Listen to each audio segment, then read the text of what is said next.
ಅರೆ ಮಲ್ಲೇನಹಳ್ಳಿ ಕಿತ್ತೂರು ರಾಣಿ ವಸತಿ ಶಾಲೆಯಲ್ಲಿ 6ನೇ ತರಗತಿ ಮಕ್ಕಳಿಗೆ ಸ್ವಾಗತ ಹಾಗೂ ಶಾಲಾ ಸಂಸತ್ತು ಉದ್ಘಾಟನಾ ಸಮಾರಂಭ. ತುರುವೇಕೆರೆ ತಾಲೂಕಿನ ಕಿತ್ತೂರು ರಾಣಿ ಚೆನ್ನಮ್ಮ ವಸತಿ ಶಾಲೆಯಲ್ಲಿ 2025-26ನೇ ಸಾಲಿನ ಶೈಕ್ಷಣಿಕ ವರ್ಷದ ವಿದ್ಯಾರ್ಥಿಗಳಿಗೆ ಸ್ವಾಗತ, ಶಾಲಾ ಸಂಸತ್ತು ಉದ್ಘಾಟನೆ ಹಾಗೂ ಕರ್ತವ್ಯದಿಂದ ನಿವೃತ್ತರಾದ ಪ್ರಾಂಶುಪಾಲ ಪರಣ್ಣ ದಂಪತಿಗಳನ್ನು ಸನ್ಮಾನಿಸಲಾಯಿತು. ಕಾರ್ಯಕ್ರಮವನ್ನು ಜ್ಯೋತಿ ಬೆಳಗಿಸುವ ಮೂಲಕ ಉದ್ಘಾಟನೆ ಮಾಡಲಾಯಿತು. ಕಾರ್ಯಕ್ರಮದ ಅಧ್ಯಕ್ಷತೆಯನ್ನು ಪ್ರಾಂಶುಪಾಲರಾದ ಸತೀಶ್ ಜಮಾದ್ ಅವರು ವಹಿಸಿಕೊಂಡಿದ್ದರು. ನಂತರ ಅಧ್ಯಕ್ಷೀಯ ನುಡಿಗಳನ್ನು ಪ್ರಾಂಶುಪಾಲರು ಮಾಡಿದರು.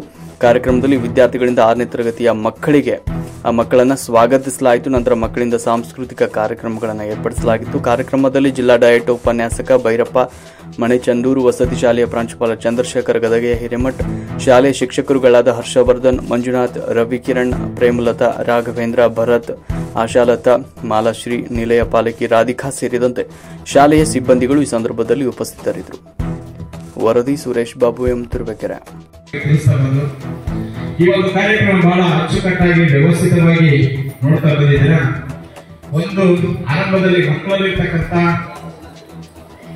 ಆಸಕ್ತಿ ಹೇಗಿರಬೇಕು, ಶಿಕ್ಷಕರಲ್ಲಿ ಉತ್ಸಾಹ ಹೇಗಿರಬೇಕು, ಮಕ್ಕಳಲ್ಲಿ ಸಹಜವಾಗಿ ನಿಸ್ವಾರ್ಥ ಮನೋಭಾವನೆ ಹೇಗಿರ್ಬೇಕಂತಕ್ಕಂಥ 3 ಚಿಕ್ಕದಾಗಿರ್ತಕ್ಕಂಥ ಉದಾಹರಣೆಗಳನ್ನು ಕೊಟ್ಟು ನಾನು ಕಾರ್ಯಕ್ರಮಕ್ಕೆ ಅಂತಿಮ ಹಂತದಲ್ಲಿ ತಮ್ಮ ಹಸಿವಿನ ಮಧ್ಯೆ ನನಗೆ ನಿಮ್ಮ ಹಸಿವಿನ ಕೂಗು ನನಗೆ ಕೇಳಿಸಿದೆ ಅಂತ ಅನಿಸಿದೆ.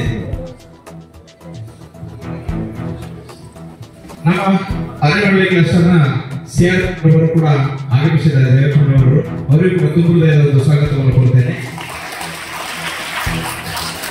ಕಾರ್ಯಕ್ರಮ ಬಹಳ ಭರ್ಜರಿಯಾಗಿ ಆರಂಭಗೊಂಡು ಒಂದು ಊಟದ ಹಂತಕ್ಕೆ ಬಂದು ತಲುಪಿದೆ.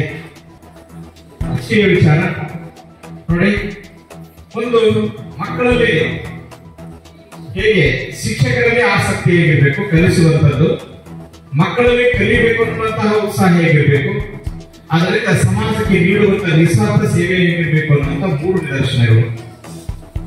ಅದು ನೀವೆಲ್ಲರೂ ನೀಟಾಗಿ ಕೇಳಿಸ್ಕೊಂಡ್ರೆ ಮಾತ್ರ ಬೇಗ ಕಾರ್ಯಕ್ರಮ ಮುಗಿಸ್ತೇನೆ. ಇಲ್ಲಿದ್ರೆ ನಾನು ಪುಟ್ಟಗಟ್ಟಲೆ ಬರ್ಕೊಂಡು ಬಂದಿದ್ದೀನಿ, ಇಷ್ಟು ಮಾತಾಡೋದ್ರಲ್ಲಿ ಬಿಡಲ್ಲ. ಅದು ಭಯ ಇದ್ರೆ ನೀಟಾಗಿ ಕೂತ್ಕೊಂಡು ಸರಿಯಾಗಿ ಕೇಳಿಸ್ಕೊಳ್ಳಿ. ಮನಸ್ಸಿನ ಭಾವ ಮುಖದಲ್ಲಿ ಕಾಣ ಎನ್ನುವ ಹಾಗೆ ನಿಮ್ಮ ಮುಖದಲ್ಲಿ ಹಸಿವನ್ನು ಬಿಟ್ಟು ಕೇಳೋದನ್ನು ಮಾತ್ರ ಕಾಣಿಸ್ತದೆ. ಎಸ್, ಮಕ್ಕಳಲ್ಲಿ